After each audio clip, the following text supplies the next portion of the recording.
I don't even know where to start with these things.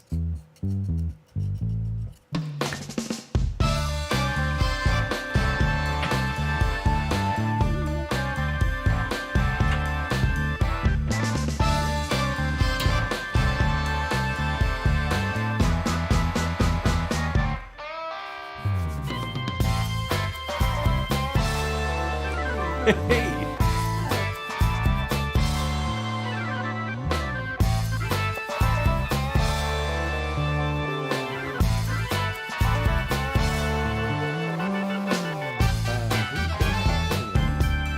I guess we'll find out in a second.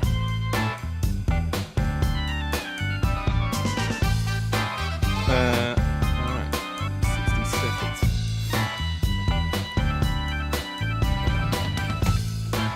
Okay.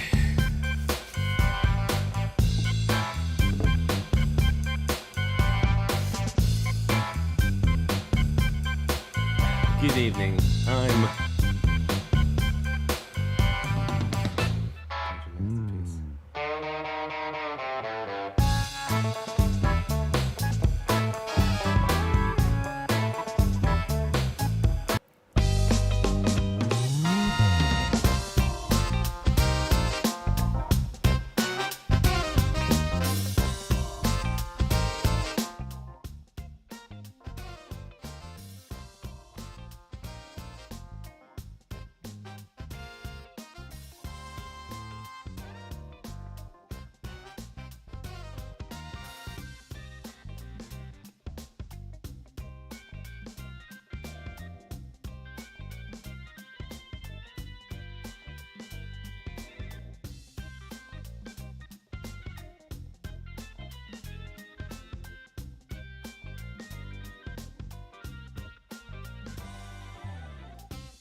There we go. That's probably going to do it. The button didn't work. I appreciate you guys in the chat calling it out. Sometimes this stuff happens. Let me know in the chat if it's kind of working now. Oh boy, that was such a great intro. I was very happy with it. We're going to have to do it again. Not kind of a little bit. What we got here is we've got some 3D printed parts from the new thing I've been kind of shooting out all kinds of prints. Let me know in the chat if I'm impressed he's gone this long without looking at the comments. Yeah, look, I'm focused on the video here. I'm focused on talking to you guys. I'm looking at the chat and I'm talking to you guys and just got carried away. I was talking about the hot weather in the UK and how it's the complete freaking opposite down here where it's bloody freezing here in the garage. I've got a tiny little heater there doing bugger all. And it's just so cold in here. So if I could send some of these cool waves out to the UK, you guys, look, I'm sure you've had lots of Australians kind of throwing a bit of shade, saying, hey, that's not too hot. You know, what are you guys talking about? You guys gonna have your houses made for that kind of thing. So a lot of sympathy coming from me. It looked like a great... Yeah, I tested it. I tested the intro like 5 minutes before, and it did wonders. So, yeah, it looked like you did it all off the top. It was so smooth. Thank you so much, Dungeon Masterpiece. I was just saying, welcome to the Cool Kids Club, because I saw what you said there. It was the Cool Kids Club, and then it became the Deaf Mute Kids Club. But yeah, 50 degrees outside. Is that Fahrenheit or... because I'm not good with the Fahrenheit and stuff. I'm going all Celsius, degrees Celsius and stuff. So, but yeah, sounds pretty hot in the UK. So I hope you guys are keeping cool. I'm keeping cool in here, but not by choice because it's bloody freezing in here. But yes, so I've got some things off the 3D printer that I've been trying to kind of piece together. This guy has been a huge project that I've kind of fallen into Star Wars Legion quite suddenly. So now I'm kind of really in love with it. I've played it once. I'm kind of going, whoa, right off the deep end here. So it's very fun game. I love it. So now I'm just going all crazy with like terrain and stuff, and I've got this 3D printer. It's the Viper, Anycubic Viper thing. It's been going okay. You can print things to be certain size and things. So we've got some seam lines and stuff I'm gonna clean up. You can see there's some layer lines and stuff. I'm gonna try and neaten up a bit. This is not even all of it. Like, I've got some more pieces over here. It's all kind of pieced together. Well, I gotta piece it together. I don't even have the legs, and that to me, that is the quintessential part of this AT-AT Walker. This is gonna look great on the map once it's all kind of painted up, even just with like the gray that we've got going on here. It's looking like it's gonna be great. Even it's just primed gray. I printed out some TIE Fighters too, and you can just kind of see them on the shelf back here.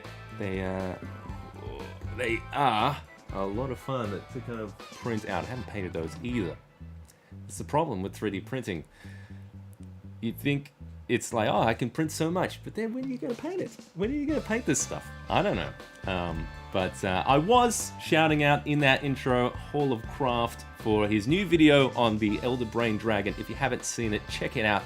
It's a fantastic video about a very creepy kind of new monster from Fizban's Treasury of Dragons. So worth a look to see if you want some disturbing looking dragon type creatures. You have to destroy something quite priceless to make it. It wasn't priceless, but yeah, worth checking out if you like seeing gross big dragons. Ugh. Something I would love to use on my players at some point. Yes, we got Dungeon Masterpiece as well in the chat. Check out his channel. He does some fantastic videos on all kinds of different laws and lore kind of stuff about. Correct me if I'm wrong. A Dungeon Masterpiece. There, I haven't visited the channel for a while. That's the shame. Shame on me. Sure, ring that shame bell. I have to check out. I have to catch up. It's been a while, but he has some fantastic videos with some unique looks at some of the ins and outs of Dungeons and Dragons and that type of stuff. Yeah, so Holocraft, Dungeon Masterpiece. We've got some Patreon supporters in the chat as well. John A. Johnson, welcome, buddy. Calling in from Sweden and across the pond, all across the world. I think it's about mid-afternoon or daytime for you folks. But here, down underverse in Australia, we are freezing our koalas off in the middle of the night. I think it's about 3 degrees Celsius outside, so not snowing or anything though. I did go up to snow recently, so yeah, not that cold. But get some ice frosticles out there as well. So let's get into it. Yes, Lucas in the chat, thanks for just stopping by. I'm just going to be tackling this big monster, this AT Walker for Star Wars Legion. It is Legion scale. I have my little man here for just kind of giving an idea just how big it is. Oh boy. So, well, once we piece this all together, we're going to have to paint it. So tonight is probably stage one of what I'm going to do in this kind of situation. So it's mostly, I don't have all the pieces printed, but it's going to be a little bit of cleanup. I've got some tools and stuff around the side and stuff. So yeah, you can see there's a little bit of, if I zoom in a little closer here, you can see a little bit of the nerds and stuff. I think that's what they're called, nerds. It's the little kind of remnants of some of the supports and stuff. I just started using supports in FDM printing, so that you can see there's a bit of lines and stuff happening here. So I just gotta clean that up a bit. So there's a little bit of cleanup, and hopefully, who knows, in a few weeks' time or something, I'll have a nice big AT Walker, and I won't know where to put it in here because all my shelves are full. So shout out in the chat if you've got that problem of shelf space. I might have to try and encroach on the inside in the house. Maybe I don't know. At least it's all Star Wars and stuff, and there's FDM stuff. PLA.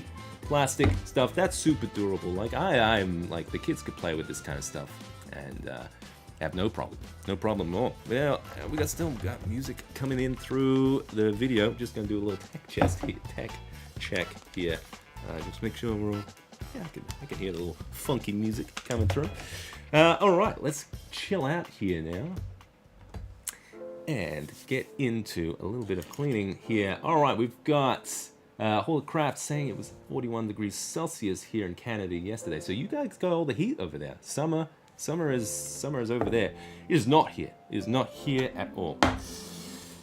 All right, enough talking. It's time to let's see. Off camera, I just started gluing one of these guys together. So the kind of glue I tend to use, like at first I tried super glue on this type of thing. But super glue didn't do shit, so it kind of started, it barely kept it together. So the thing I found that was the best thing to kind of keep it together was contact adhesive. This brand that I'm using is very well used. It is, I think it's an American brand here. Oh my god, it's called Quick Hold. Quick Hold contact adhesive. I think it's along the same vein as like an E600 brand glue as well. So yes, that has been fantastic. You just put a little bit. I will probably glue something a little bit more later in the stream and stuff. So this is just casual. You guys are here. You guys are listening to the chill sounds here. Probably going around your lunch or your breakfasts and stuff while I'm here. This Australian man in his garage gluing together his little Star Wars toys. All right, so let's see. We got some little fine details and stuff here as well, with little cheek cannons and stuff. I've done a little go of it with the head just because this was the first thing I printed, and there were a few mistakes. I'm learning a lot by printing this thing. You don't learn things until you do them. I'm one of those kind of like learning kind of guys. And stuff. Look, this 3D printing thing is like a hobby in itself. It's so you have to kind of like work around some of the problems. So order of the walls and the infill and stuff. Stop me if you've heard this before, but basically getting through a whole bunch of techno mumbo jumbo. If you want to hear more about that kind of stuff, just let me know in the chat. You want to hear what's going on with the infill, with the walls, how many walls we've got in this thing? I'm not telling you, but maybe I will. All right, so Holocraft says a lot of cosplayers use contact cement for their builds. Super sturdy stuff. Yes, Yes, it's definitely... So I glued this a few minutes ago, like maybe 10, 15 minutes ago. You can see it's two halves that... see, there's a little bit of a seam there as well that I'll have to fill in. I'm going to fill that in probably now, so it's going to give that a little bit of time to dry before I can do like a little bit back with some of the filling stuff. So what am I going to use to fill it? A couple of things I could use. Let's see. What can I use to fill this stuff? Well, I've got a couple of things. So for like smaller kind of like crack kind of stuff, I'm probably going to use the old baking soda and super glue trick. So you kind of pack it in. That's good for the finer stuff. I was worried that it was going to like melt through some of the PLA kind of stuff. It doesn't do anything. At least not the PLA I'm using for printing this stuff. So it's been pretty sturdy for filling in some of this finer seams and stuff. This seam around the sides looks quite big. So yeah, I'm wondering. Let's just get a little closer here so you guys can see. Yeah, see this. So what has happened here? This was one of the first lessons of 3D printing, was that the bed wasn't warm enough, or there was I think I needed to re-level and stuff. So there's a little bit of a bend here. So I'm just gonna fill that in. So that's probably a bit big for the old baking soda and super glue trick. I'm gonna use some of this here wood filler. And I'm going to just kind of pack it in and then try and sand it back a bit. I think that's kind of the plan. I'm going to make a little bit of room here because, wow, there are a lot of pieces here to kind of piece together. And we're just going to kind of casual here, kind of start sanding away. I've got a few methods I'm going to use for sanding here. I've got a little power tool that I'm going to use. It's just a little rotary tool. And I also have just your regular old sandpaper. Hopefully, I've tried to keep a lot of the support areas and stuff on places that you won't really see. And look, generally, it's depending on how much you want to kind of clean up this stuff, really, because there are large areas of this center section. You probably can't even make it out from there. So these are going to kind of click together. So I'm not gonna have to do anything on that inner bit at all. So yeah, it's just a little bit of cleanup and stuff.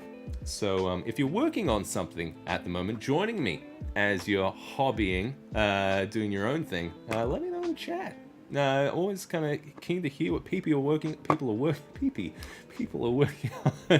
If you're working on anything Star Wars Legion, just bend my ear and tell me what you're working on. I do have some more stuff that I wanted to do for Star Wars Legion. I just got that big starter box kind of thing, so I'm all trying to paint them up. I want to make little Darth Vader's lightsaber glow. It's going to be very exciting.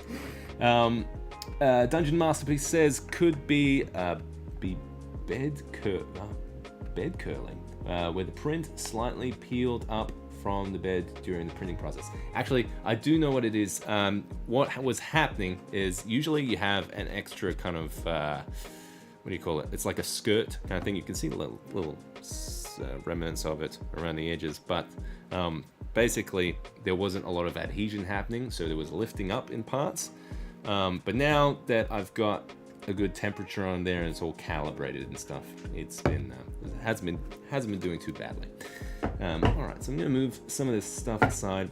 Wow, it wasn't until printing this thing that I worked out how freaking massive these things are. I've seen the movies and stuff, and it's always been they're a big walking turtle thing, right? But it wasn't until I started printing it out, I was like, oh, these things are massive. Even there was a Star Wars game where you're kind of walking around in some of them, and you kind of get an idea for some of the sizes. You can fit whole platoons inside these things. You can fit, I think they each come with like a couple of speeder bikes and stuff, so they have vehicles and stuff in them, so much bigger than I thought there would be. I'm just gonna use my finger here. Get a little bit of this wood putty here. Just gonna cram it in. So, ooh, there we go. Now, this side is going to be covered, so I'm not going to worry too much about cleaning up that side. I can get pretty rough with it because I'm going to sand it back as well. Dungeon Masterpiece, he's working on the script with a hot new episode. Any kind of little sample or teaser? What with tease? I see you doing a lot of those. Oh god, the last one I saw you were doing was the geopolitics stuff. So I definitely have to give those a watch. Help them up my world building a bit. Okay, so I don't have to do too much. I'm gonna try and overfill it a bit.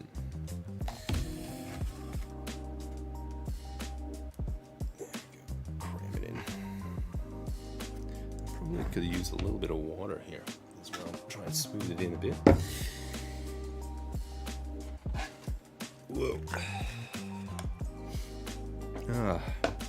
But I've been meaning to do this for a while, and look, I gotta break it to you. That's kind of these live streams. They help keep me on track with some of this hobby stuff. Sometimes you get a little lost. Wet that a little bit. There we go. Now the one thing is, I've got it's not warm in here, so let's see how long this takes to dry. Maybe I shouldn't wet it too much. Just keep cramming in this stuff. It's become bread and butter.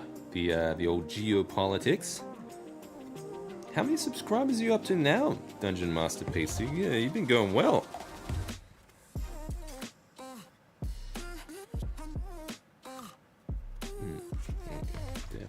Definitely gonna cram this in a lot harder. Yeah, whoa.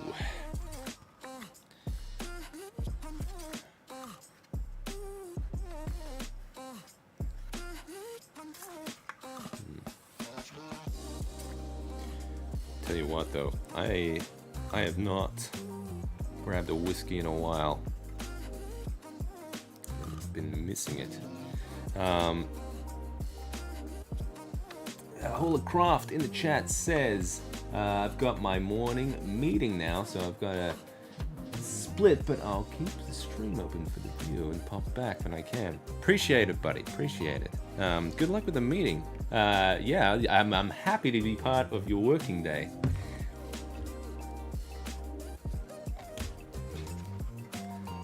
There we go. All right, this is going okay. I'm gonna just keep cramming it in there. I think I'm gonna aim to like overfill it a bit, and then sand it back with the little rotary tool thing that I've had there. Found a pretty good attachment that's been good for 3D prints, because sanding it all by hand is going to be a bloody pain in the ass, so it was good to be able to use a little bit of something mechanical, a little bit of something that's going to save some time, and I'll show you guys soon when I get to that sanding stage of what I'm going to be using. Good little attachment. Dungeon Masterpiece is going to see you guys and get some whiskey. Old Granddad bourbon. Is that what old guys? Am I an old guy? I think I'm an old guy. Getting there. Yeah. All right. Now, has anyone got any new books? Anything that's come in the mail? Some Patreon drive-through RPG kickstarted thing coming through the mail? I got something I'll pull out in a second that I've been meaning to just kind of give a good little once-over. it's I'll after I'm done with this messy stuff, I'll pull it out and show you guys some stuff. But it's yeah, if you guys are reading anything, you guys are prepping for any like games and stuff, always happy to hear about it. John A. Johnson, how's it going, buddy? I'm painting some of the villagers from Fat Dragon Games. I'm gonna run a funeral in Nave. In Nave a few weeks, so the villagers are gonna be PCs.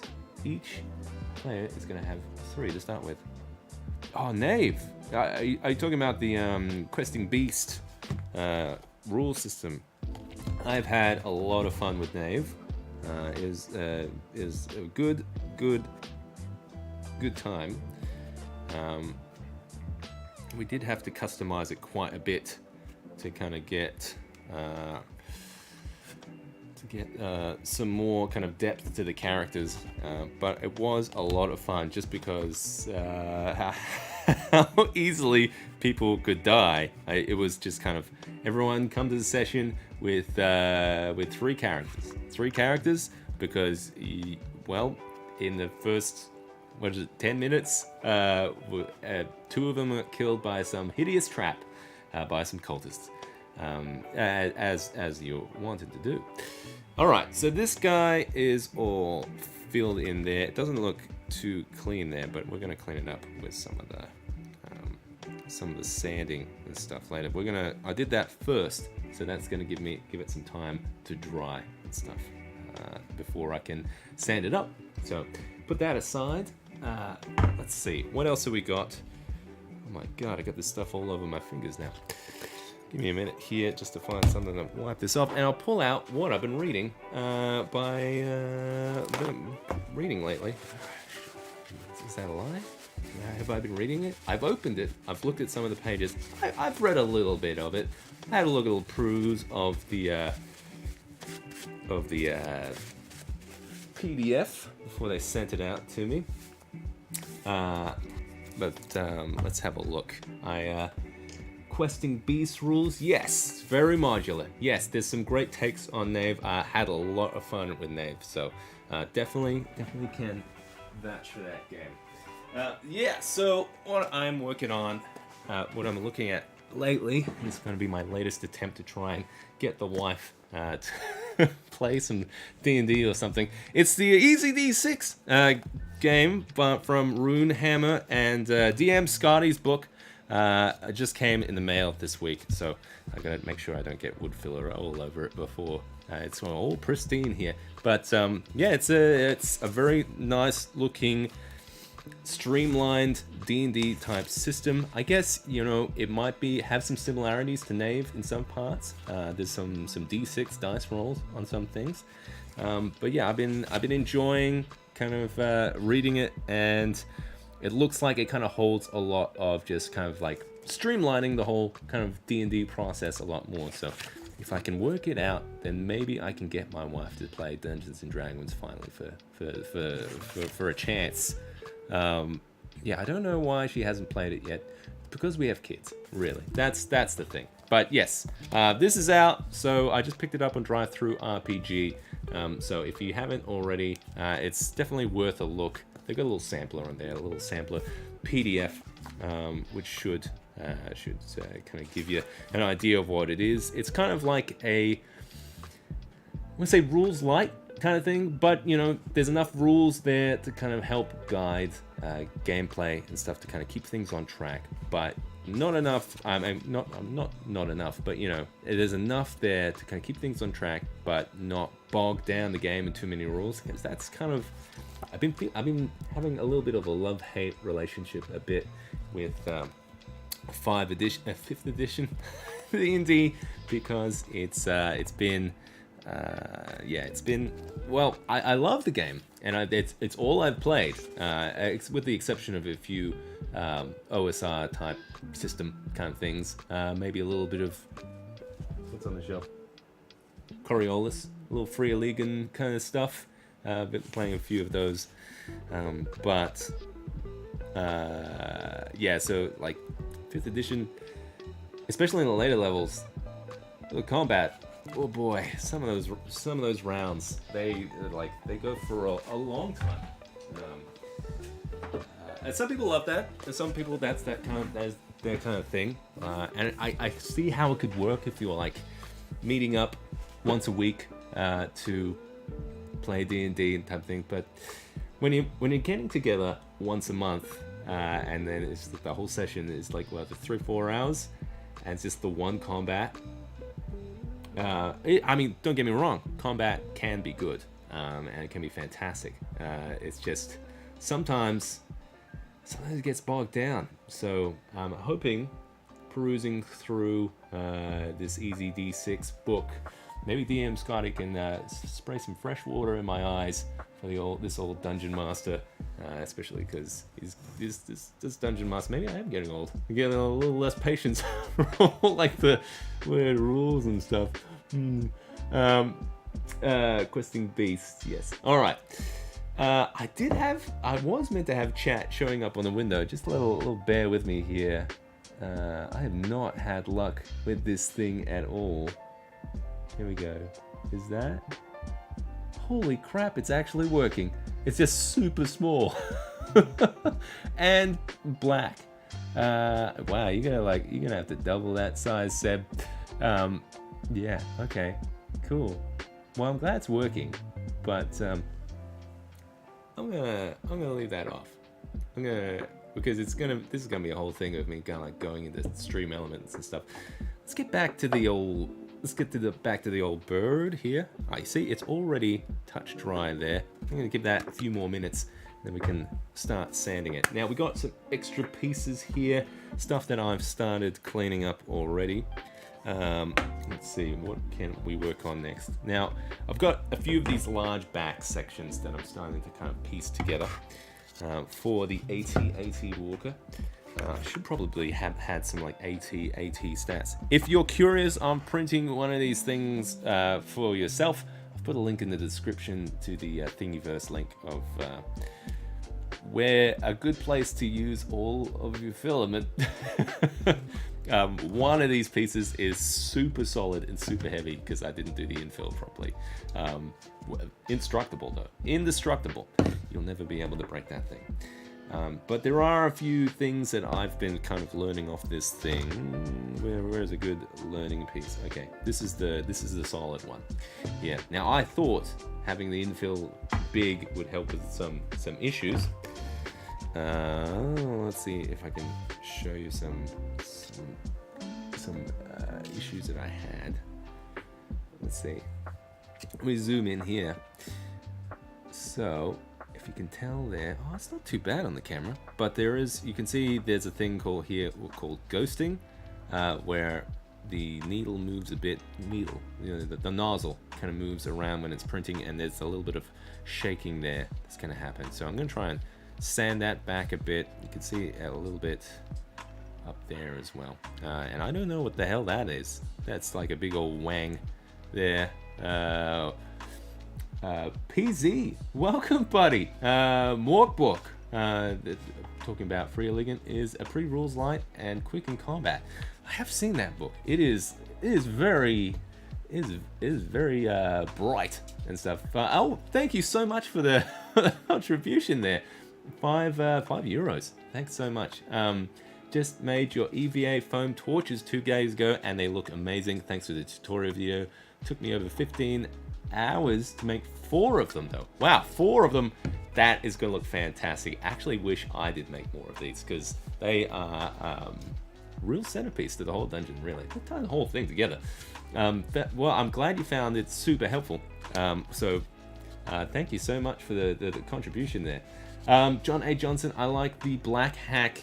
It is really rules light, but very modular with many modules released. Yes, Black Hack is a fantastic one as well. I had the pleasure of playing that with one of my, I think it was at work. I had a fellow that was running it for me. That was a lot of fun. Yes, yeah, it's interesting with all the kind of like lighter kind of rule systems it's kind of it shows you what's really the important parts, where you kind of have to roll dice and stuff. If you haven't tried any of them, usually some of them are just like a page of rules, and then you can get and go. To me, if it's a winner if you can get a character together in like 5-10 minutes and just start playing. I think that's a real winner for me with any kind of rule system. All right, so let's start cleaning this guy up. Now, I did mention earlier that I was using a little kind of cleanup tool. I do have a rotary tool here that I'm going to be using. So this is just the little extension piece here from, I've got a little Dremel kind of tucked under the desk. I'll show you. Sure, it's going to just be a correct shot if I do it that way. But yeah, little hung down here. I've got it at speed of 15, whatever that is. So I would translate that to medium slow. So we've got, it's the attachment I'm using on it though is a little kind of wire brush kind of thing. I did try using like a little sanding kind of like what do you call it? Like one of those little it's like a little diamond tip kind of sanding thing. That one was way too strong, way too powerful, because it just kind of burned holes through things. It spins so fast, and this is plastic. It just melt right through, so it wasn't really sanding it. So this little wire brush attachment here, that's going to do a little bit of better. You can go quite lightly onto it. So I'm going to turn this on in a second, and let's get cleaning up a bit. Have a little sip of tea before it gets a little flecks of plastic in it. It's all cold now. Oh, good. Yeah, whiskey would go nice. Yeah, look, that €5 is gonna go straight towards fresh whiskey or some new brushes. I could use some new brushes. Yes, so safety goggles on, and you can see that there's a little bit of like some layer lines and stuff. So let's go into it. Let me know if it's too loud for you. I'll try and tone it down a bit. All right. So I'm going to try and just go lightly on it. I'm going to do a little bit over here, and then just you can compare and see the difference on the other side. I'm going quite light. I'm trying to go across the grain too, try and soften it up a bit.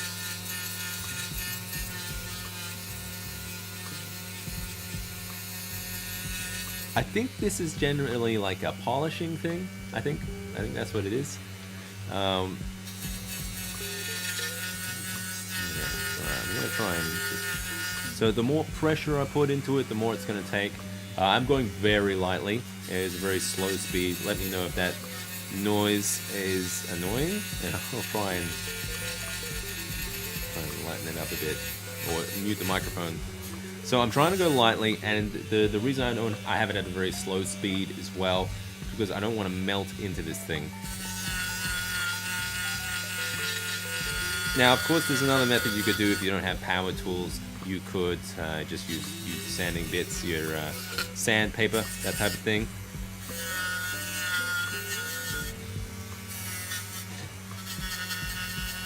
Now, I do want this to kind of look a little bit like war battle, kind of, you know, it's an AT-AT walker, so it's a little bit of texture to it is not going to be too bad. Some battle scarring. I'm going to make it look a little bit more like metal. You can see that's also kind of like mattening it up a bit too.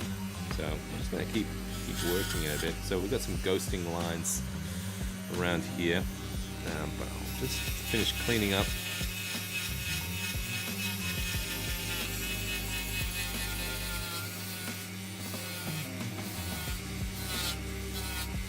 Up there, so we can kind of compare. So there were. Oh. Let's take that off so you can see. Over. Not much dust there and stuff as well. Okay, so what's the verdict here? Okay, so you can see there are some like ghosting lines there. those are kind of gone, and it's kind of roughed it up a bit. So it's getting rid of those kind of cross lines that I had there. And once you prime this up, you shouldn't be able to see it too much. That's the hope. That's the hope. Yeah, so you can't go too hard on it, because it looks like even here it's starting to melt it a bit. And I guess you can get the old sandpaper out.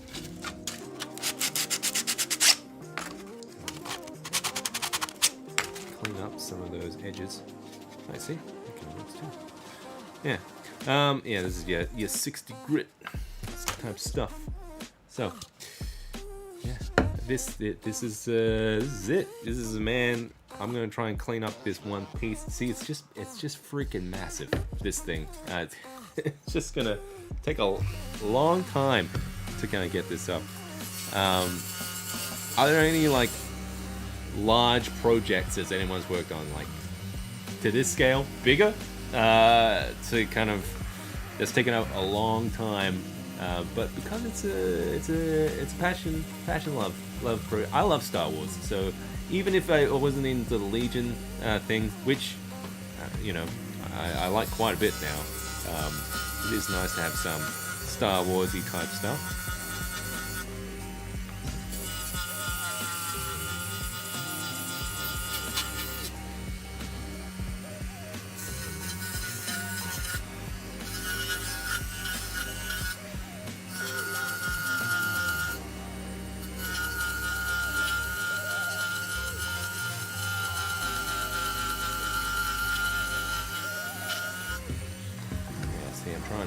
So you see where you can see all those lines here.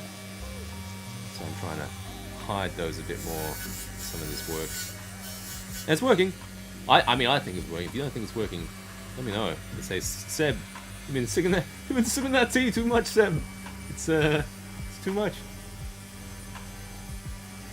All right. Okay, let's see. Wow, that chat is super tiny. I wanted the chat to be bigger. Alright. Because you can't preview that until you're live. Next time I'll try and be a bit more prepared. Make it a little bigger.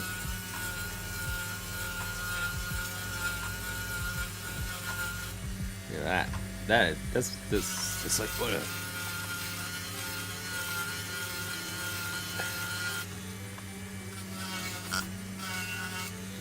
There we go. Yeah, it's just massive, this thing. It just takes time.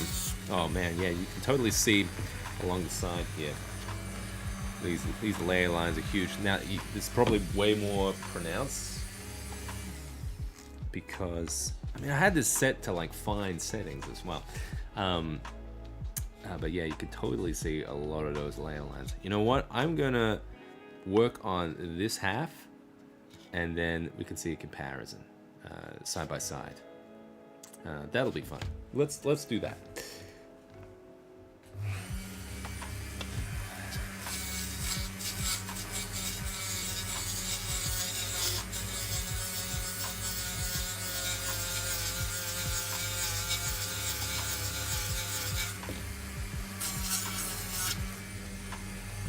Right into the microphone.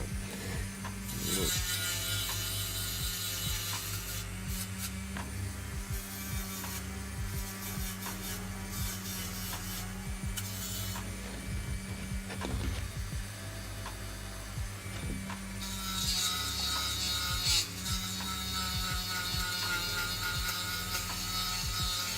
Yeah, look, on some spots I barely have to do anything. Some areas are going to be quite brutal.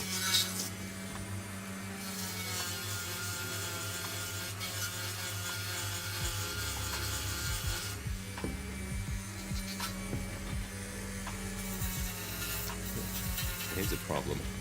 This bit is too big. Ugh, okay.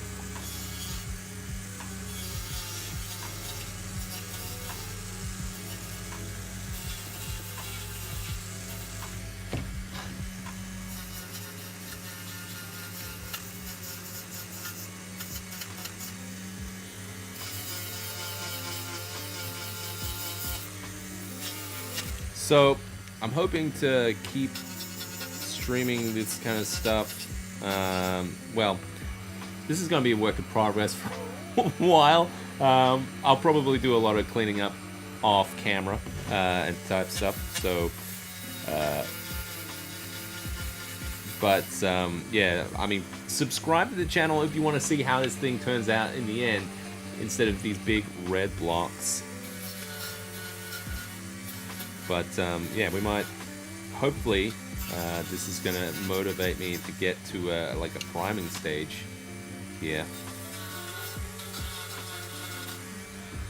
PZ, I'll try to be a little bit more prepared, says a man who has wonderful lighting, a brilliant setup, and multiple camera angles, and excellent audio, despite... Well, thank you so much, PZ. Appreciate all the kind words. Thank you so much. I do try to make it entertaining viewing experience. Look, the wide camera angle is new, just to kind of give you guys idea of the space that I'm working in here. As we're going to take a little break from a little bit of sanding here. I'm going to stretch a little bit. Yeah, so we've got... this is usually where I did a lot of the episodes. I'll be sitting with my back here. But now I have it kind of semi set up, ready to go for some games. That kind of helps me try out a lot of different like lighting systems or lighting tools, that kind of thing. Yeah, so I'm trying to get a few more ideas for some different... actually have something kind of semi set up there that I'm working on, which is for some new underlighting type stuff.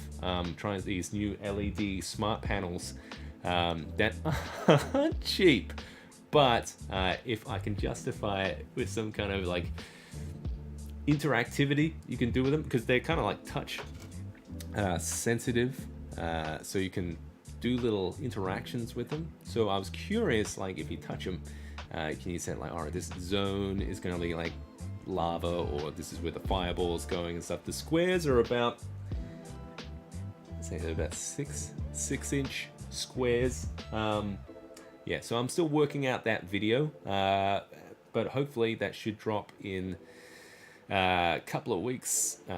That's going to be a guess. I've been trying to get a little bit better at getting out more timely episodes. Yeah, so I don't know. A little peek behind the curtain with some of the stuff I'm working on. Here we go. Yes, so, all right, how did we go here? Oh, I've already kind of cleaned up that one on that side. Oh, okay. All right, let's see. I haven't really done much here. Right. If you guys get bored of this kind of stuff, we got some stormtroopers here ready to get like some simple paint jobs on them. So yeah, let me know. This just has to be done, guys. So really, I'm just doing this stuff here, and you guys are keeping me company. It's late night. Where are we going late night wise? Got a clock on the stream now. A little clock here, so you know what time it is. This Dungeon Master here, working on his Star Wars stuff. 11:30 almost. Jeez, got work tomorrow. I was going to work on one side here.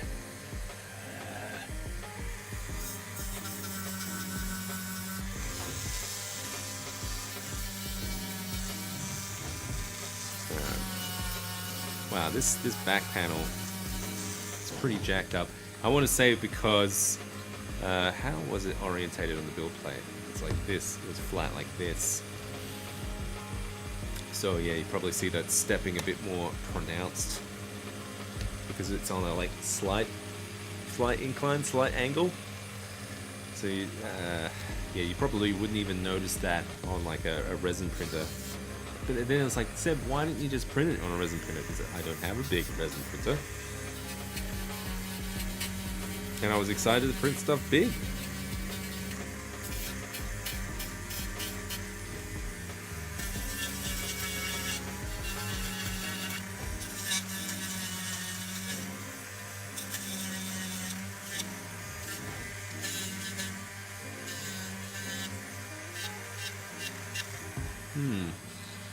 So it's gonna be clean up on this guy, and then what's next? It's gonna be like assembly. I should be printing stuff right now. I could get away with that, couldn't I? Things take such a long time to print sometimes.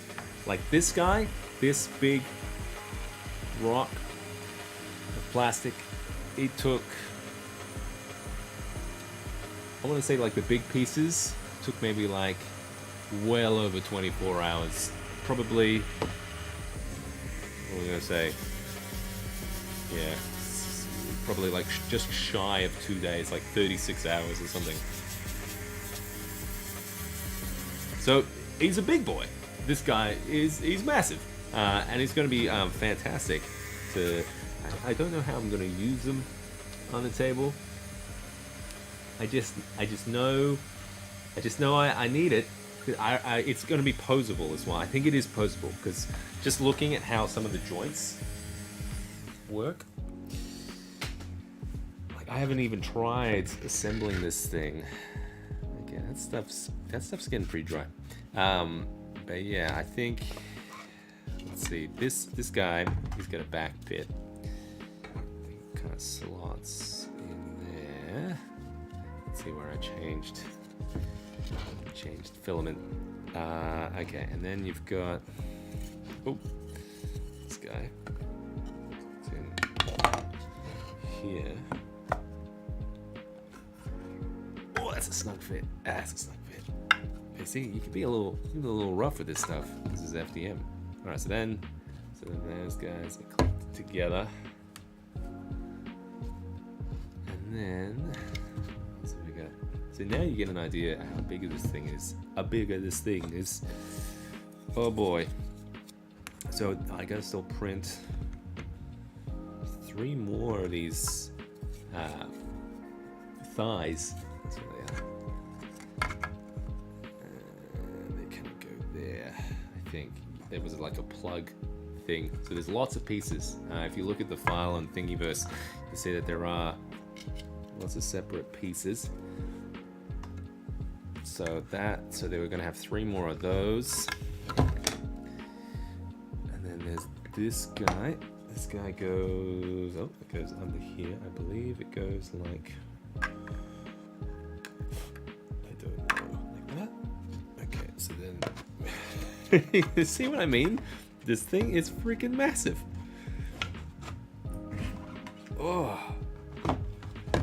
Like, I wonder what it would be like to now you can understand that this is why, if you wanted to buy one of these things just already done, it's like, oh yeah, so that's expensive. There's a lot of effort here. So then we've got all that. Let's get a little overhead here. Okay, so that's, where's my little man, my little stormtrooper guy? Here he is. So he's gonna groove around in here. He's got room for a couple of buddies.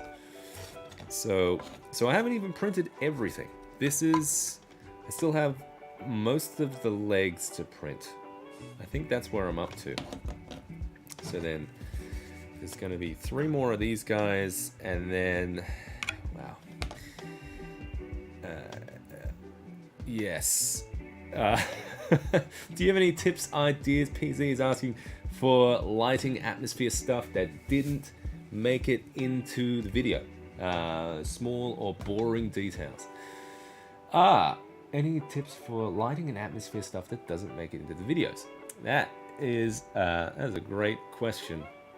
Because there are failures. There are things that I try out and then it works out to be like either too cumbersome to kind of set up, or it's just ideas that I haven't gotten to yet. You guys want a little taste of things? Well, there are things that I've been kind of working on. One of them was kind of it's almost like an atmosphere dungeon screen. So it was kind of having a few of these smart LED strips kind of work into the back of it. So it would create kind of like a fake sky. So the way it would kind of project upwards towards like a plain background. And then you'd have space for stuff to come through, like some smoke to kind of filter down and then shoot out kind of low lying. So it had like a little shaper on the front of it. That's an idea that's been kicking around in the sketchbook for a while. It's just kind of like an atmosphere dungeon screen. Other than that, I think there's just maybe... Oh, one thing that hasn't made it to the channel yet is some of the... you know those like star projectors, those galaxy projector type things? Those are great. Those are great for night scenes. You gotta find some that have some particular type of laser color though, because sometimes they're only limited to like, oh, they've got red lasers.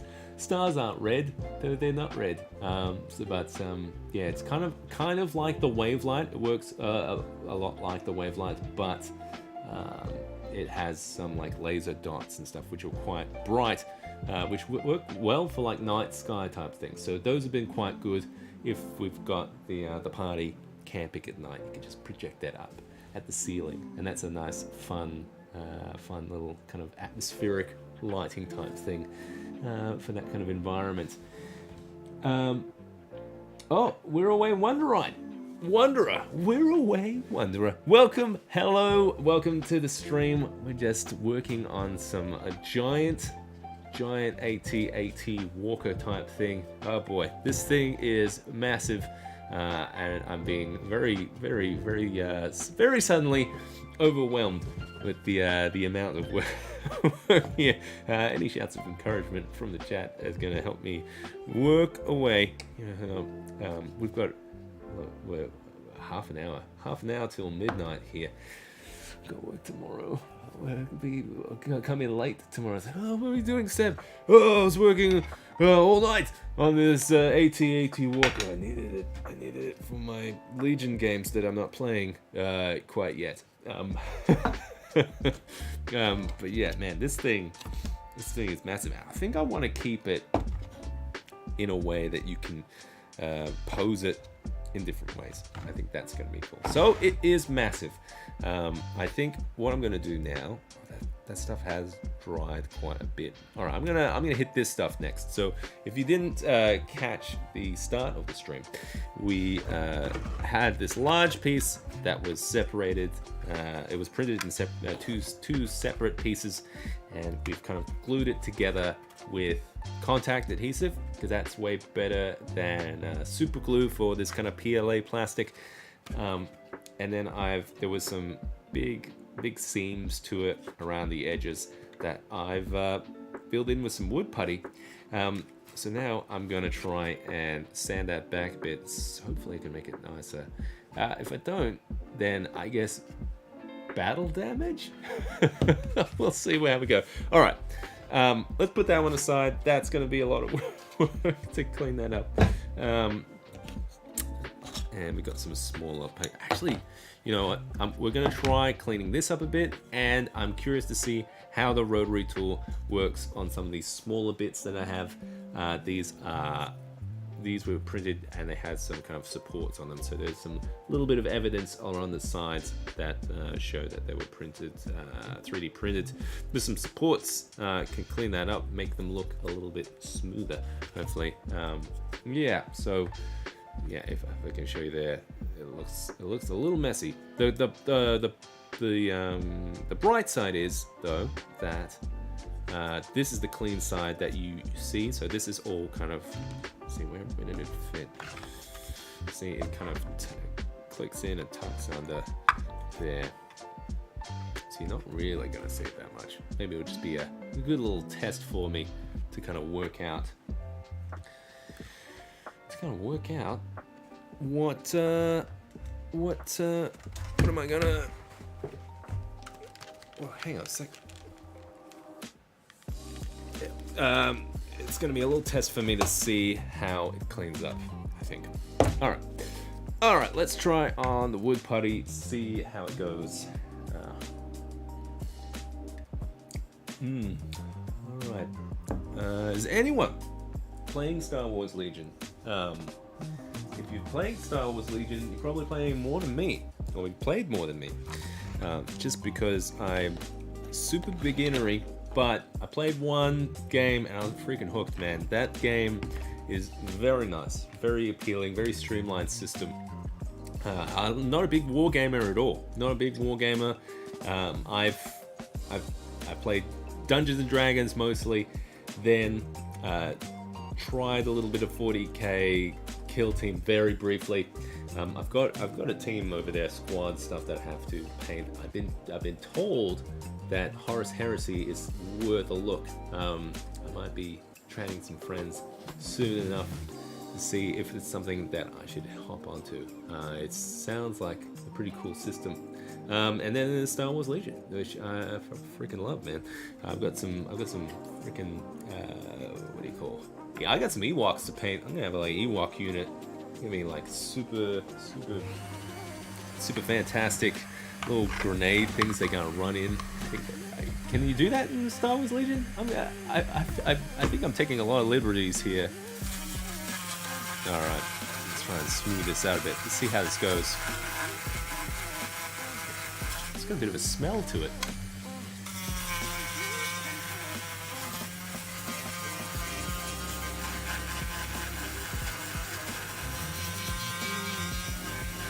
All right, that's working out.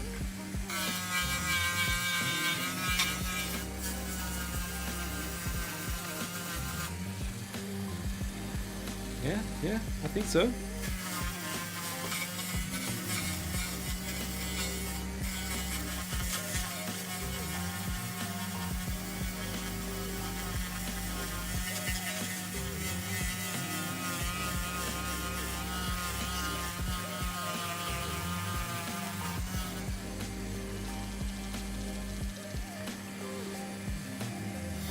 Oh, what kind of games do you play, We're Away Wanderer? I'm always curious to hear what people are playing, just because it colors my perception of the whole thing. Because I'm mad, you know. I'm hungry for it. I want to know what people are playing, so I know where to put those. What miniatures I should paint first.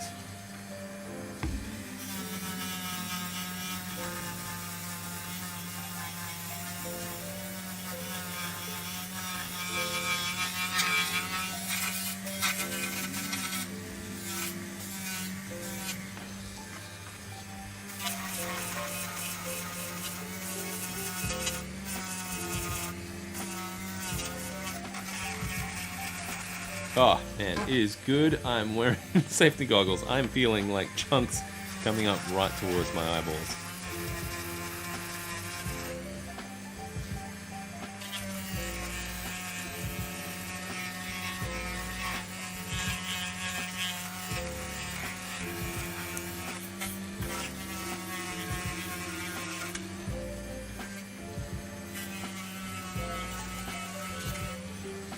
Okay, how's that looking?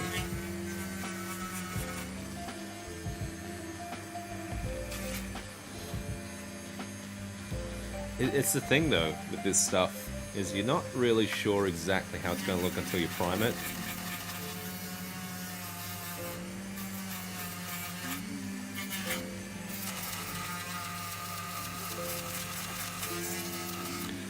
But that's the thing, like I could prime it and then see like, wow, that looks like hot garbage. You could just fill it and then prime it again. That's the thing with this hobby. Like, don't feel like you can't take chances and risks and things and try things, because you can really, there's a lot of flexibility on a lot of things. I am noticing that it is less with science fiction type stuff, just because it has to be a little bit more accurate.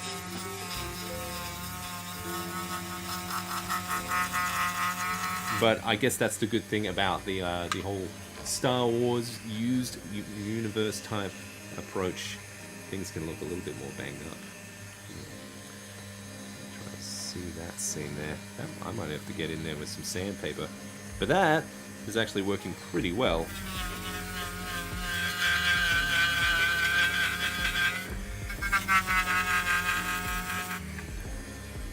Yeah. Now you're not even going to see this inside area because that's going to be covered by a section, but I am just smoothing it off just so the other piece is going to fit smoothly on there, snugly on there.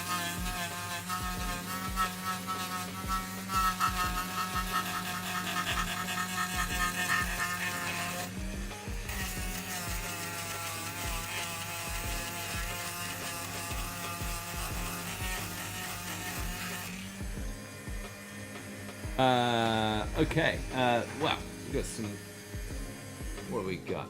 We're Away Wanderer says, Saga is a game I'm really into. Saga, I haven't checked that out. Might be missing out on something. Saga and WHFB. You have to break that down for me.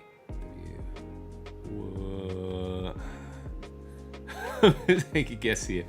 WHFB. Warhammer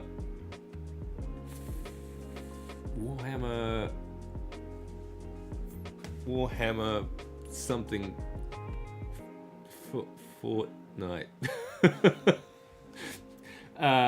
Yeah, let me know how close I got. It's not Fortnite because there's no N in there. I can't. It's on the tip of my tongue now. You're gonna have to put me out of my misery here. PZ says systems currently mostly 5e. Some Morkbork. That's come up quite a couple of times. Have tried 3.5, 4th, Pathfinder, and Vampire. Wow, that's quite a bit there. For D&D, I'll stick with 5e probably, but I'm super curious to try Cthulhu in the future. Ah, yes. Well, you're in the right place if you want to get some Cthulhu atmosphere for your Dungeons and Dragons atmosphere. It's nothing like getting some ominous surround sound, heart-beating, squelching noises, thick fog, dramatic lighting. That sounds like a... I'm curious to try some more horror kind of type stuff here on the channel. Yeah, comment in the video in the stream if you want to see any kind of more live plays and stuff. Those live plays they're a lot of work for not a huge payoff, but they are a lot of fun. So I was toying with the fact of doing more of a Alien live play with that kind of rule system. So that's still kind of floating up in the air of how I'm going to do it, because I wanted to do it in person in here. And I wanted to kind of jazz up the room to kind of look a bit more kind of science fiction-y.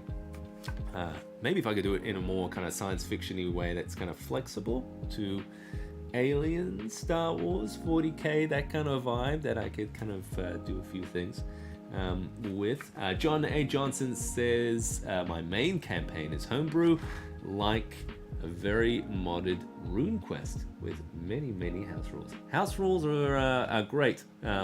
Yeah, as long as you've got a good group that is kind of open to like, guys, I'm not sure this house rule is working.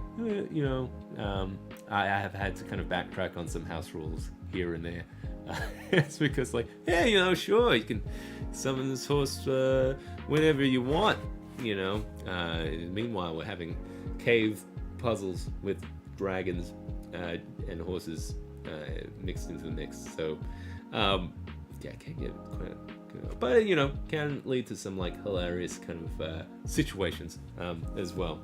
Yeah, homebrew is fantastic. It is a lot of fun. It is a lot of work. So hats off to you.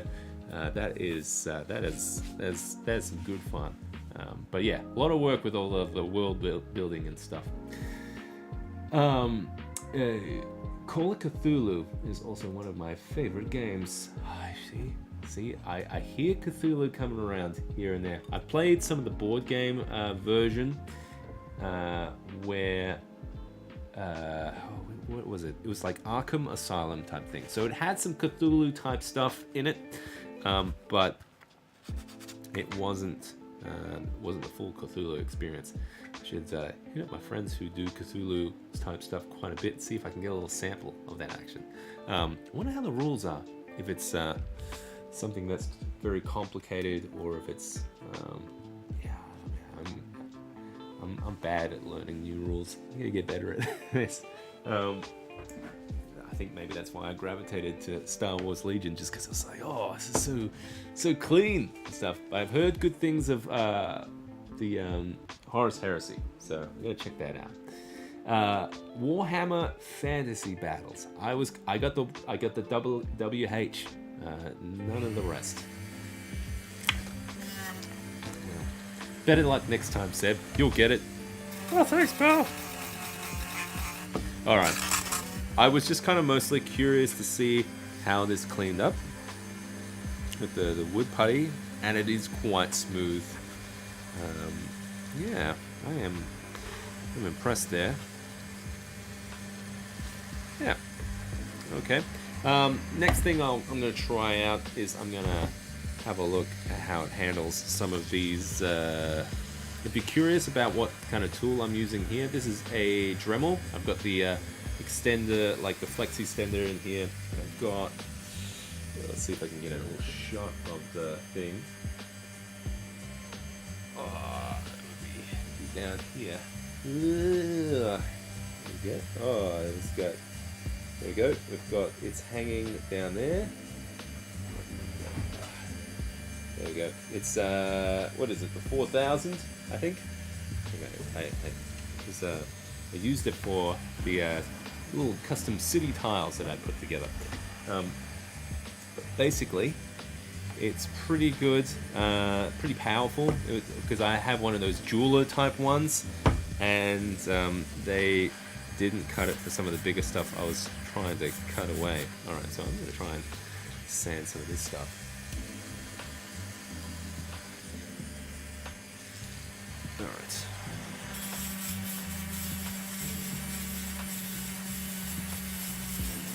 Ooh, I can feel it. I can feel it flicking off into my face.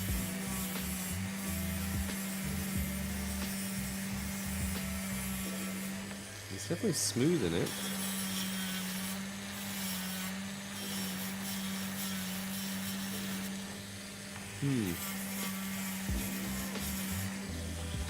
I'm just going to do this section here, see how it cleans up.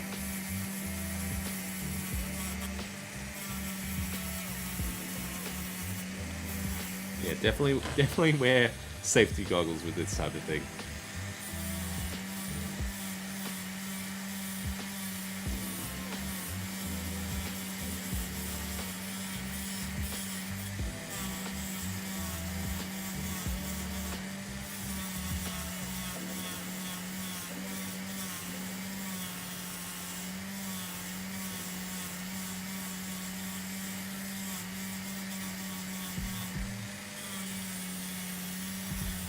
Okay. I think this is actually what... Alright, I'm going to show you guys in a sec how this has turned out.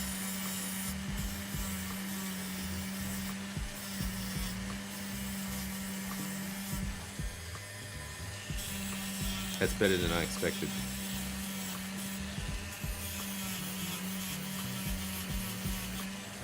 Okay.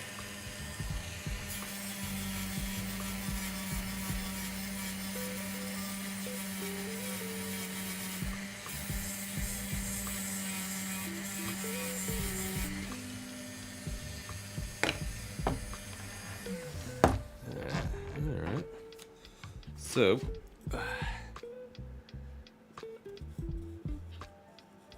now I wonder if, let's see, yeah, so that is just from a few minutes, so you can see that it got pretty rough there. That's from the supports that were on there, so it's basically printing in mid-air while it's trying to make the shape. So it's done a good job of printing out the piece. It's just, but it has cleaned up some of that, and I wonder how much, if I was going to do this by hand, the hand sander, like what would be, oh boy, yeah, that would take a while. But maybe it's kind of, you do a chunk of it with the other stuff. actually not too bad. I quite like that. Even just how it's a little bit kind of banged up. I bet if you give that more of a metallic finish while painting it up, it'll look like a brushed metal type thing. What color are AT-AT walkers? Are they kind of just a grey? They're just a grey, aren't they? But yeah, you can see that there's quite a difference there. So it's going to save quite a bit of sanding with that one. Maybe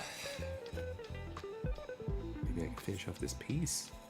It would be nice to come away from this and have a finished piece of some kind. This guy is huge. Yeah. I mean, what should I do? A little snackeroo kind of piece that I can definitely finish, or a big piece. It sure would tick something off the list if I did something a bit bigger. All right, maybe I'll try and do both. Try and do both. Sure. Yeah, we're having fun here.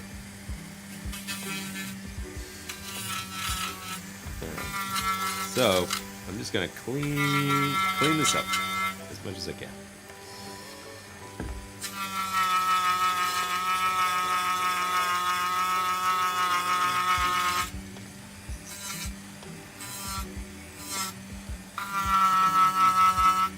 You know what?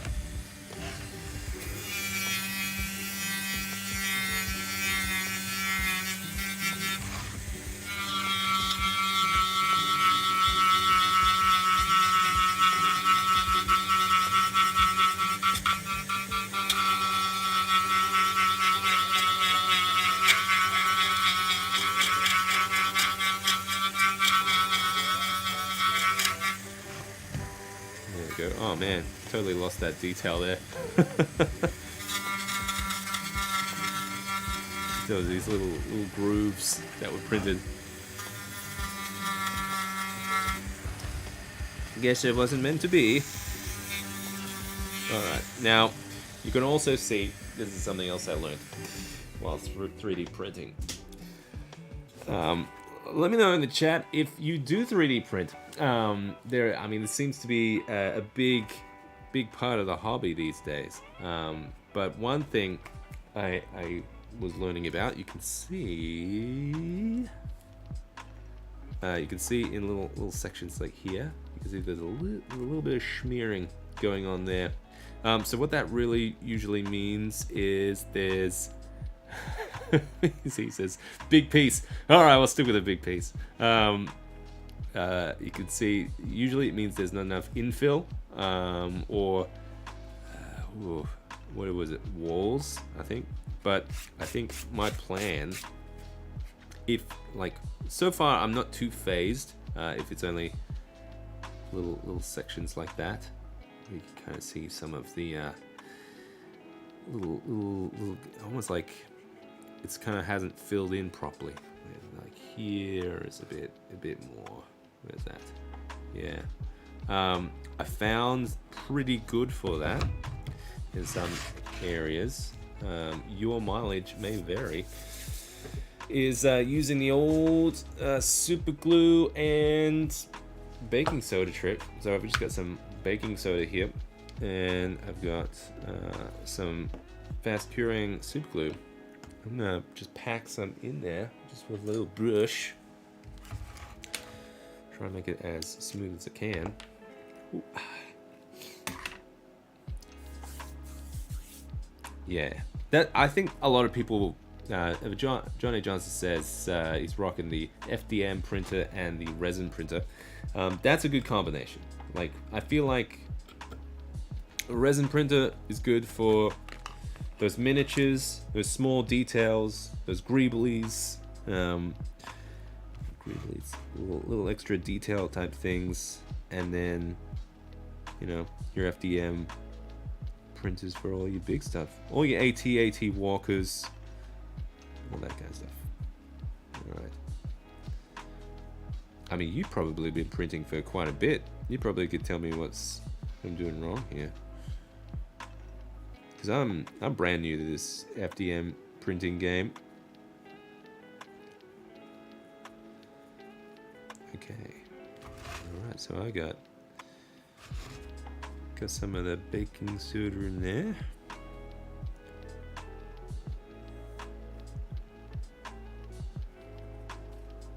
Easy. Okay. So that's just baking soda. Now I'm going to try and not put too much in there.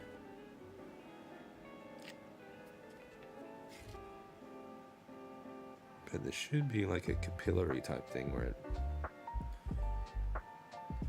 Oh, come on. Come on.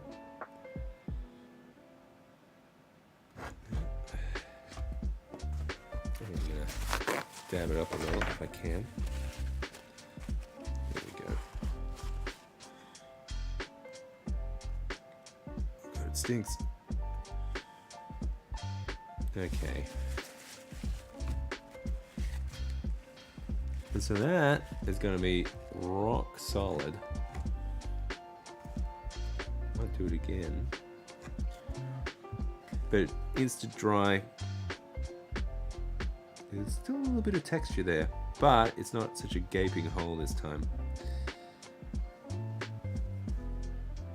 I found that works pretty well on some of the bits. I've had that one was pretty minor, but I've definitely had some bigger ones. Let's see, like up here, that's pretty bad. Oh boy. But again, I'm not too phased because of the Star Wars very worn universe type deal. I think it's I think you can get away with quite a bit. Yeah. All right.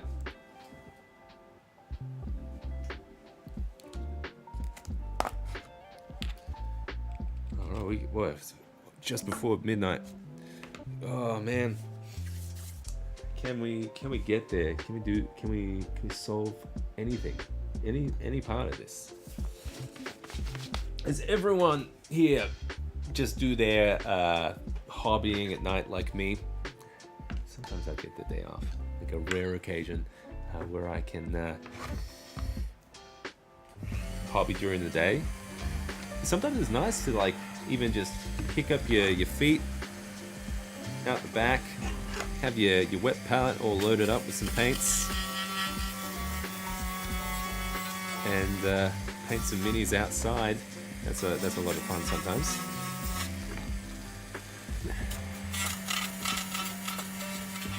I guess that might be the sake for some of our UK friends trying to beat the heat.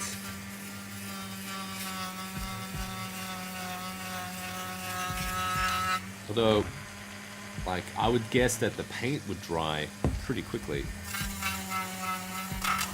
Oh yeah, like I'm totally losing all these little nubs.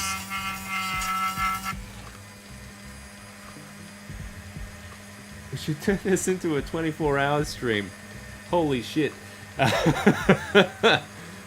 Would 24 hours be enough to sort this out? Might be. The mate. I can't read that. The Mertens. Am I getting that right? Nope. In the middle of the afternoon here. Welcome to the stream. Mertens. I'm probably butchering that. I'm so sorry. Yes, we are middle of this little AT walk. I say little because he's freaking massive. Before we round out the stream, I'll put it all next to each other side by side just so you can see how big it is. We do have a little stormtrooper here for scale wise. I could be really small and nobody knows, but everyone knows how big stormtrooper is. So that's what we'll use for scale.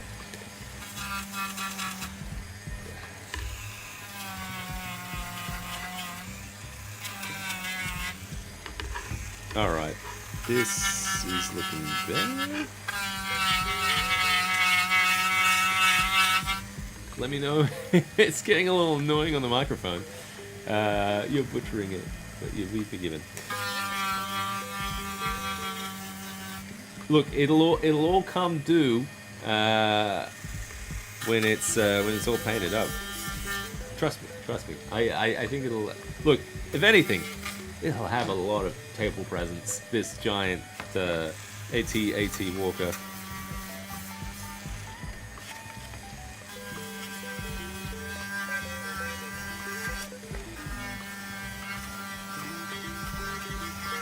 There we go. I just don't want the layer lines to be so pronounced.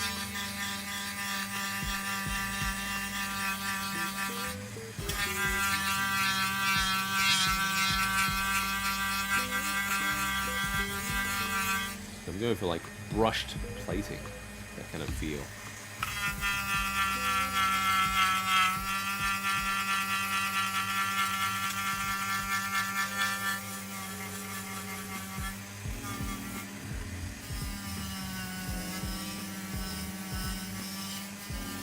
There we go. That's nice and smooth now. Shush smooth.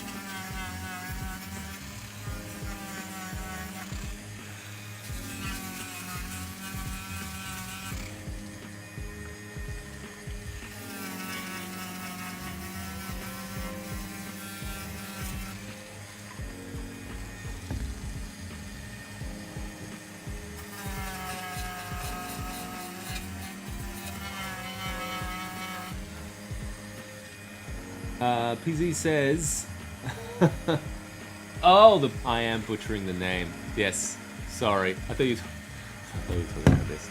Yeah, yes, I am butchering it. I'm so sorry. The sound is surprisingly good. Dentist Tool sound is pretty muted. You really know your audio stuff. Man, audio is a hard thing. I do have some filters on the microphones and stuff.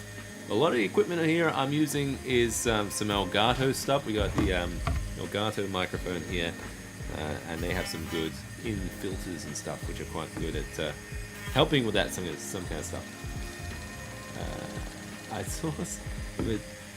I saw somebody use acetone to get the lines off. I think acetone is for ABS prints. Now this is just PLA. I think acetone would melt the shit out of this thing. I'm trying to use what I got too. I think I'm trying to I don't trust myself with acetone as well. I think I probably would have a bad time. I'd probably lose my eyebrows or something. But this, you know, I can wear goggles, fling this around and stuff. No problem.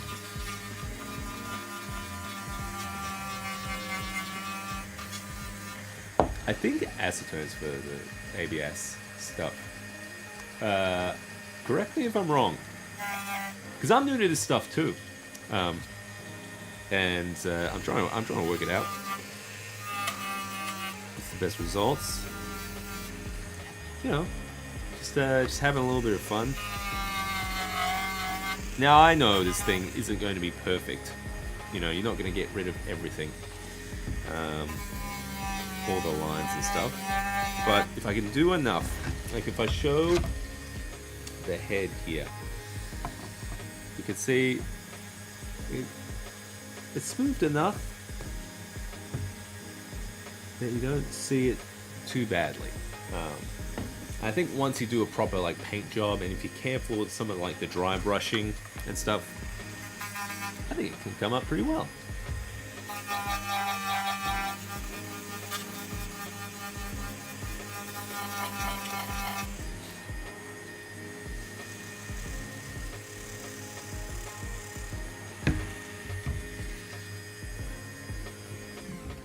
Up on this chat. I saw somebody use acetone. Yes, I saw that. Where is Constructed Chaos? Yeah, where is that guy? He should be here. Alex. It's probably super early for him. I would guess it's like 6 a.m. for him. No excuse though. No excuse. He should be here. He loves this stuff. He's prints a lot. He's got the FDM printing stuff. Oh, I should be asking him. I should be asking him all the time. I want to let him know. Bought the camera he suggested. I feel like there's a little circle of constructed chaos people in here. Yeah, but you're welcome. You're welcome to be here.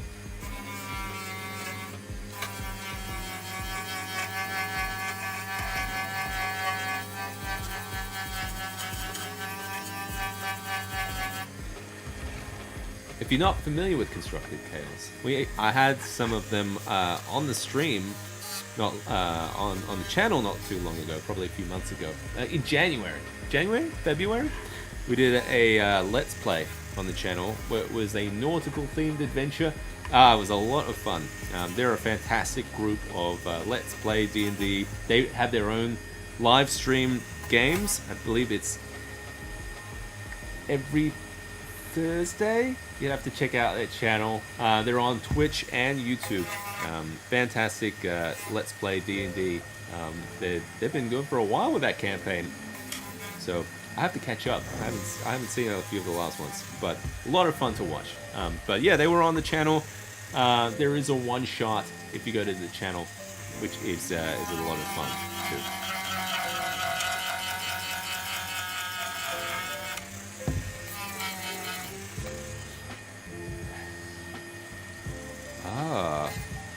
When I get the time to look into it, thought it was PLA.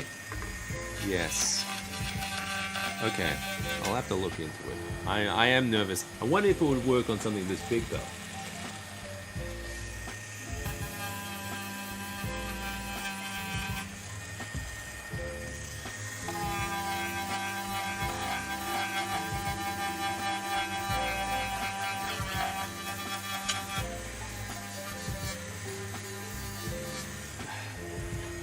I wonder how the folks in the UK are going with painting minis and stuff, because I would think those wet palettes would be getting pretty dry pretty quickly. Because I don't think a lot of those folks have a lot of air conditioning.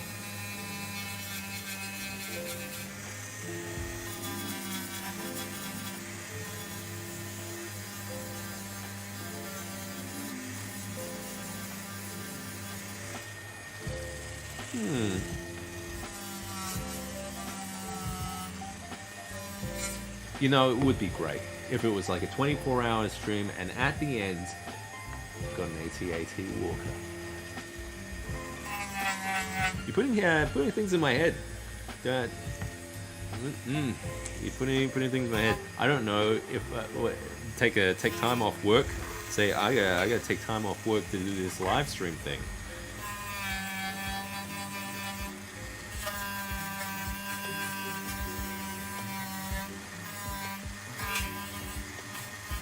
Trying not to get rid of some detail.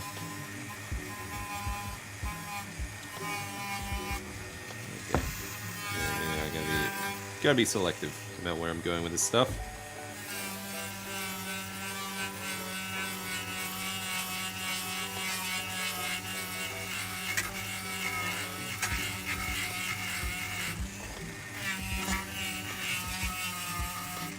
Okay, how's that feeling? There is a... feel a little bit of it. Alright, you know what? I'm gonna do this inner side here, and I'm gonna show you how I glue it together. That's what we'll finish up.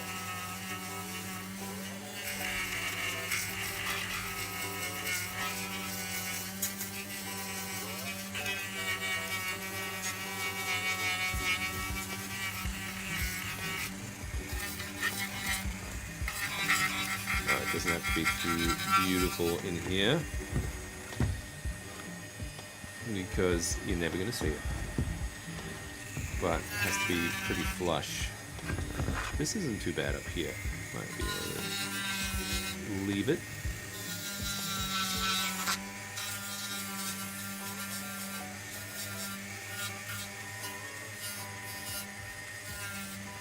Alright.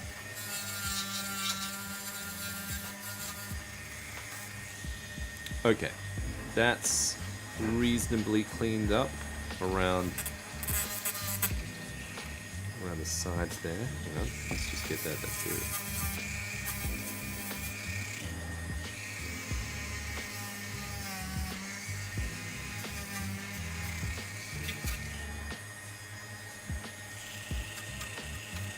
Alright, I think that's going to do it for the power tools tonight.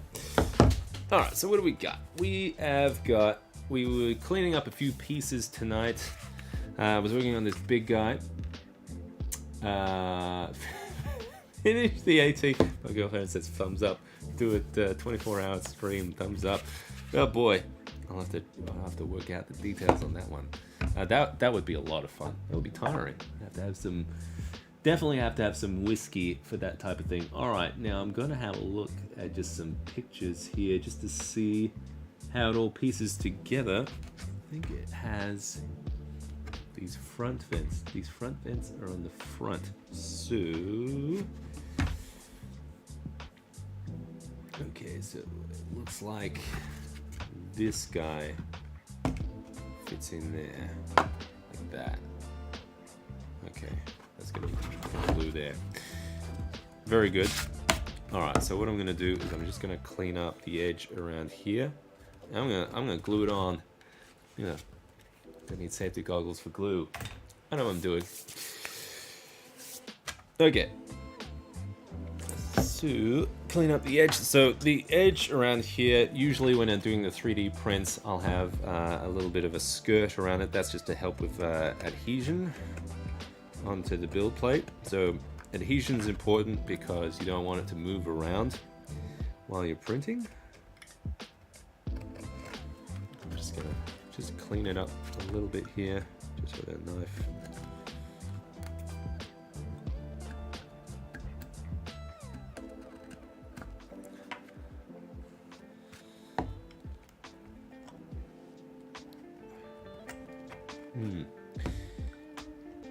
I am looking for recommendations of any YouTube channels that do more Legion stuff, because I am curious about more Legion type stuff. I see Zorp does quite a few playthroughs of Legion and stuff. He has some very high production value there. If you're not too familiar with that channel, he is a fellow Australian. I don't know where he is in Australia.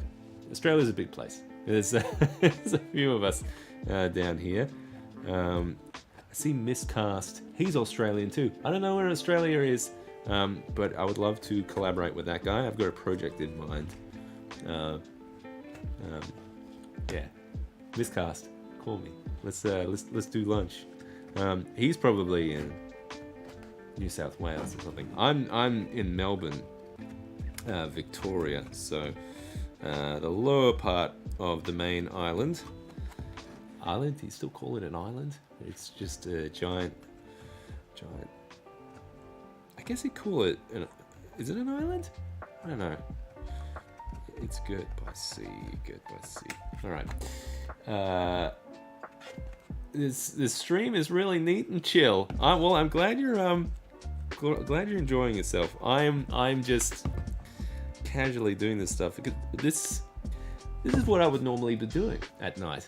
So it's nice to have some of you fine folks dropping in, keeping me company as we're just trying to tackle this huge task. This might be an ongoing adventure for some of these live streams. So whatever I don't clean up in tonight's live stream, I'll try and do as much off camera. So hopefully the next time we see this bad boy, he's gonna have a coat of primer on him. You know what? Actually, probably the next time we see him, these pieces will be all printed because we haven't got the legs yet. And I think the next stream will be assembling this guy. So yeah, I'm gonna kick off the legs soon, so we can print those off, and then we'll do another stream maybe next week or something. I don't know. Subscribe to the channel if you don't want to miss out. Sometimes I do a little impromptu kind of live streams just out of nowhere, just because the light is right, the moon is right.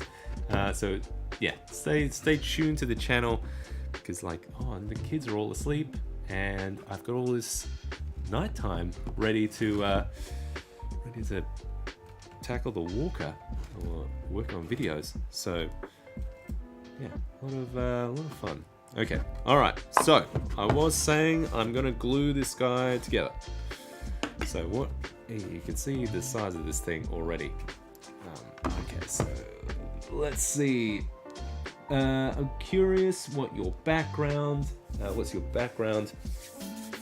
I wonder is in Brisbane. Wait, who's in Brisbane? You are, or is Miss Carson in Brisbane? Okay, and yeah, PZ says, I'm curious what your background, do you do something DJ stage music related, where your expertise or DMX lighting stuff? That's a good question. No, I don't do any DJing stage type stuff. Everything that I do on the channel with all the DMX lighting and stuff, that's all stuff that I've taught myself from my humble beginnings of in this hobby. I probably started doing a lot of the lighting stuff. I want to say, well, I started playing Dungeons and Dragons 6 years ago, so I probably didn't start to get into the lighting kind of majesty of it, the kind of atmosphere stuff, probably less than a year in. I was starting to do candles and stuff. So it's all focused around this hobby. It's all just been around how do I get.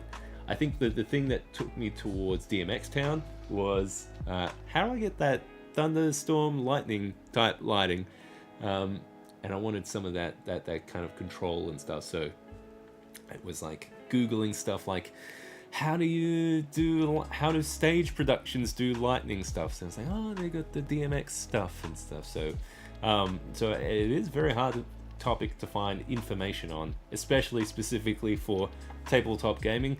So hopefully, I wish I had some of these videos when I was working out, because some of the stuff you guys get, that's usually months and months of me beating my head against it until it works, because I'm not the most technically minded with a lot of stuff, so it's all a lot of banging it until it works, and trying to do it in the easiest way possible.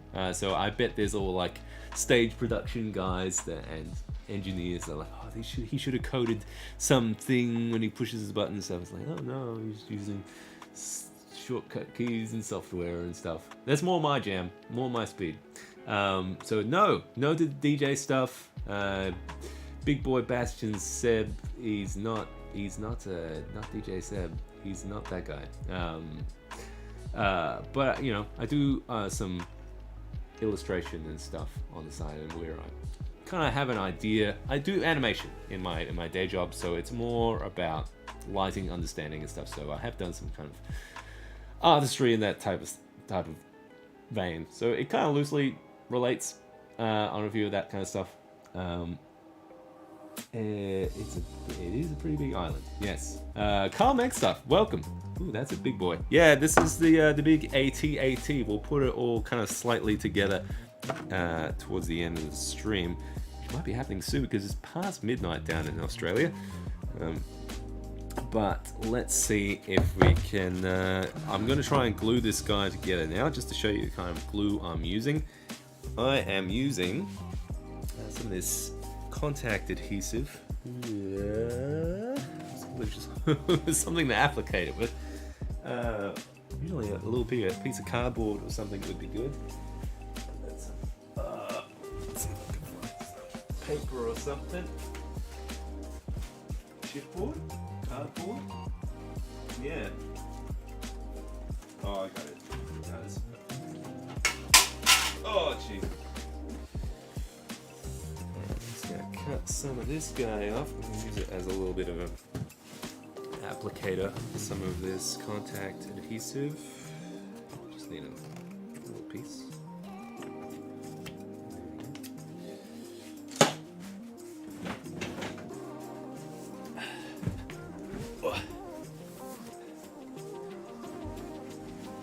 Okay, alright, so I got a little bit of this cardboard here just because we're going to be using some contact adhesive to glue this guy together. So let's find the glue. So typically how this works is you get some of the contact adhesive here, layer it all on, smear it all on where you want to go. Don't be shy. Oh wow, I'm really running out of this stuff. If I want any kind of hope of oh man, this thing is tacky as all hell. I am definitely gonna have to pick up more of this stuff from the craft store. Man, it really stinks. Oh boy. Big open area if you're working on this kind of stuff. Alright, I'm gonna put some in there. So the way this works is you kind of put it where you want it to go. You put it on both sides. I'm gonna smear it around in a sec. And I'm using contact adhesive instead of super glue. I first was using super glue, and that did not work very well. So I'm just gonna smear it around a bit with this. Oh boy, wow, that really stinks. Oh my god.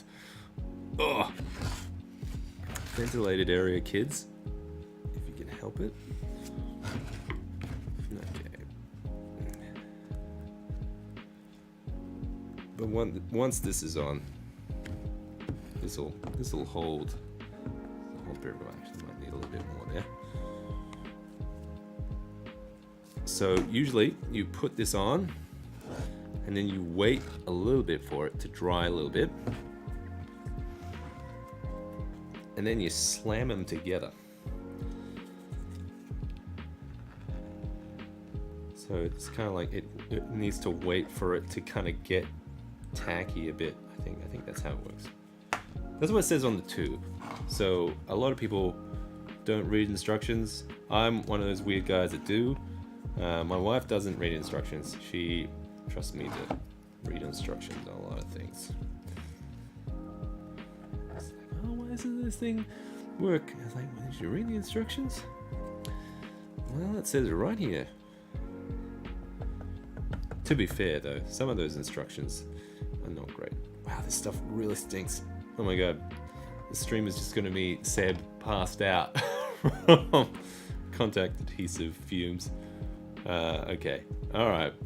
We got this all jammed on there.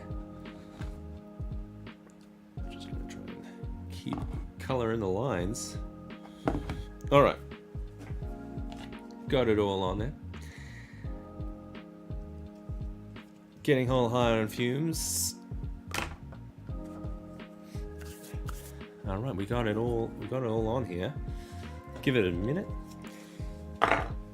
And while we're waiting that to kind of mid-set a little bit, I just want to welcome anyone who's new watching to the channel. This channel is mostly focused on tabletop gaming atmosphere, where I look at a lot of like lighting and atmospheric effects like fog, sound, all that type of stuff to create a perfect immersive kind of atmosphere for your D&D or Star Wars, kind of Legion, wargaming, that type of stuff. Really kind of up the impact of it. I'm going to move that a little bit closer because that's starting to sting the old nostrils a little bit. But yes, if you're considering joining the our channel memberships or our Patreon, we have a little Discord community that I mostly it's me just showing little pictures of lights and stuff. Hey guys, what do you think of this kind of thing and stuff? So yeah, if you're curious to support the channel, that's one way to do it. Getting the word out is another thing, so if you like the videos and stuff, sharing the videos with your friends, that's a fantastic support too, and it's free to do. Hit that like button and subscribe to not miss out on more AT-AT assembly videos. Yeah, so I guess I am jumping the gun a little bit on this assembly stuff. All right, so we got it on. Let's cram this on here now. So it should just get on there. Gotta flex those muscles a bit. There we go. Alright, just trying to keep that level. See, it's already tacked on quite a bit. That is already like a super strong hold.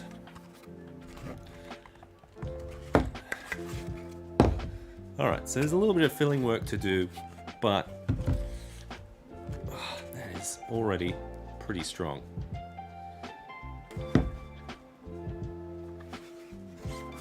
Alright, so yeah, still a little bit of cleanup to do.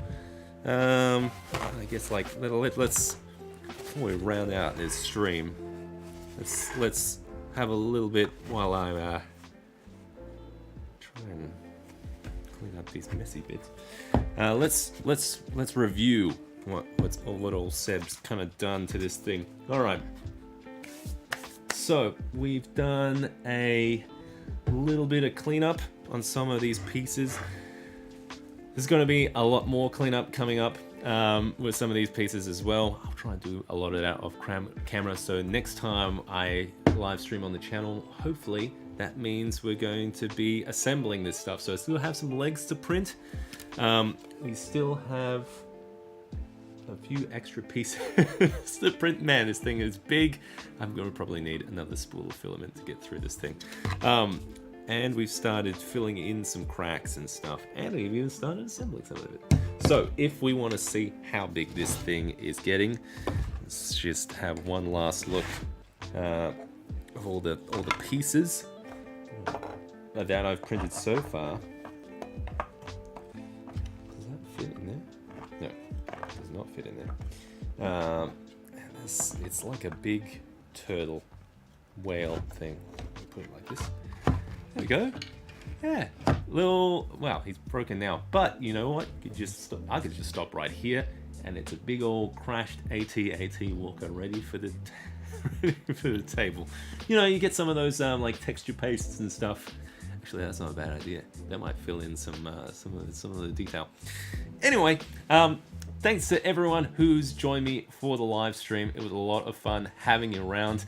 As I start to tackle this project. This is going to tick on for a while. Let's we're going to mark it here on this live stream of when I officially kind of started piecing this thing together, and let's see how far into the future I have to go before this thing is all wrapped up. Special thank you to everyone who has been joining into the chat, subscribing to the channel, helping out the channel with especially to a big thank you to all of my fantastic Patreon supporters. A special shout out to John A. Johnson, Charisma on Command, Chris Andrus, and Luke Mansberger. Thanks so much for your amazing support. And if you want to join the Patreon or Discord community, there are links down below. You know, all that kind of stuff.